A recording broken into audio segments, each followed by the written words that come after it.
आज वटपौर्णिमा निमित्त महिलांना पूजन करण्यासाठी अकोट येथील ग्रीन फोर्स संघटनेचे सदस्य सागर उकंडे यांच्या घराजवळ वणेवेटाळ भगवान महावीर मार्ग येथे सुविधा करण्यात आली आहे। वडाचे कुंडीत लावलेले रोप ग्रीन फोर्सच्या सदस्यांनी महिलांना पूजन करण्यासाठी उपलब्ध करून दिले आणि पूजन करण्यासाठी येणाऱ्या महिलांना वृक्षारोपणाचे महत्त्वही सांगण्यात आले।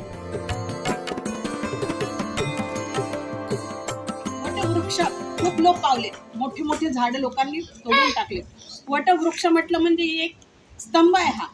आणि कसं राहतं, वटाची पौर्णिमा आली म्हणजे बायांना खूप प्रश्न पडतो कुठे जाऊ पूजेला म्हणून माझं म्हणणं एक असा संकल्प करा सगळ्याजणी की नाही निदान तर वटपौर्णिमेला तरी एक झाड आम्ही लावायचा प्रयत्न करू। आणि असा आम्ही संकल्प आज करतो वटपौर्णिमेच्या दिवशी की एक तरी वटवृक्ष लावू आणि ते जोपासना करू।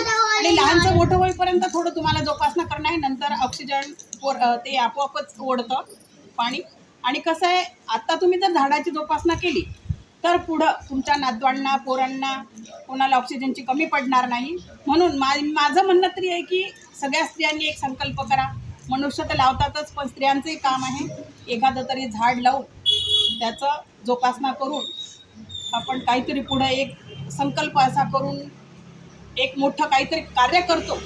तसं एक सगळ्यांनी संकल्प करा आणि एक झाड लावा। एकीकडे झाडे लावा झाडे जगवा असा मोठा वाजागाजा सुरू आहे, मात्र दररोज खुलेआम अवैध वृक्षतोड मोठ्या प्रमाणात सुरूच आहे।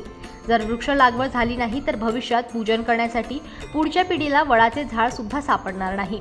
तो दिवस दूर नाही की वटपौर्णिमेला वडाच्या झाडाचे फोटोचे पूजन करून महिलांना वटपौर्णिमा साजरी करावी लागणार आहे। शेकडो महिलांनी या उपक्रमातून वडाच्या झाडाचे पूजन केले। वृक्षारोपणाचा असा हा आगळा वेगळा संदेश देत ग्रीन फोर्स संघटनेतर्फे वटपौर्णिमा साजरी करण्यात आली। जनमत लाईव्ह न्यूजसाठी अकोटमधून देवानंद खिरकर यांची रिपोर्ट।